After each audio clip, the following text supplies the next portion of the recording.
Prior to being diagnosed, I really knew very little about lung cancer because it's not a family history. Our family history is prostate cancer, breast cancer. My mother was a five-time breast cancer survivor. I'm also a breast cancer survivor, 2002, which they said the lung cancer was not related. So I really knew nothing about lung cancer. My reaction after she was diagnosed first with breast cancer and then with lung cancer, that was actually during COVID. So there were a lot of things that were going through my mind. I actually lived in Atlanta, Georgia, and so she's here. So my thought was, okay, what's next? What are the next steps? Because she's an advocate for her health. She's very diligent about staying on top of, her appointments and seeing her doctor. But my initial reaction was like, what else? What else does she have to go through? She's been through breast cancer, lupus, rheumatoid arthritis, everything. So now the lung cancer. But after I got over the initial shock, it hurt because you don't want to see your parents go through that. My mindset is, okay, what do we need to do? When am I booking my flight? What are the next steps?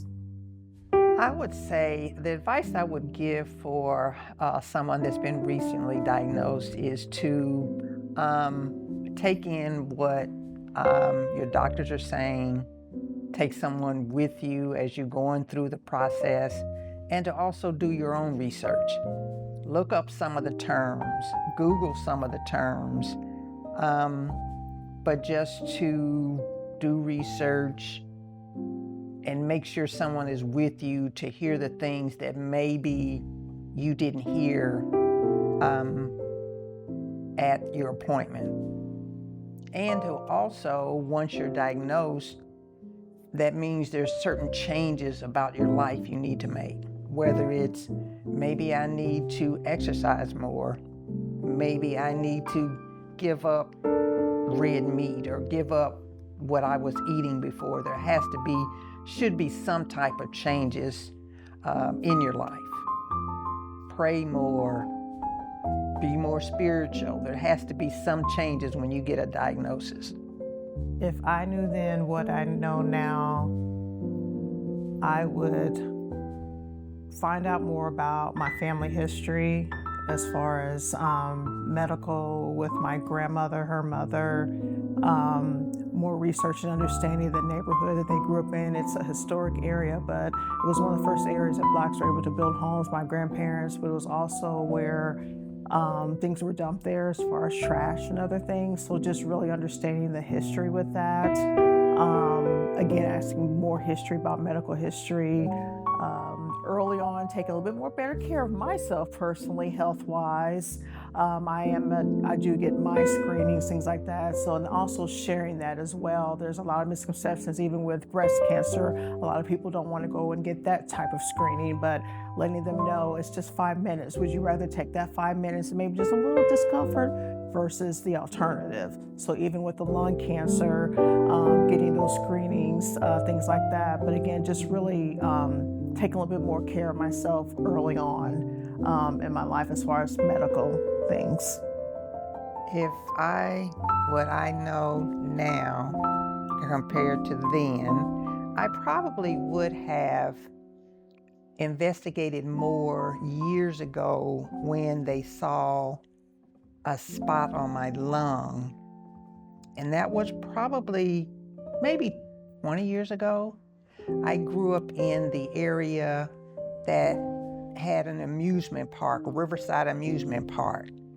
And I can't remember exactly what that term, but I remember one doctor asking me, did I grow up in the Riverside area? I said, well, yes, I did.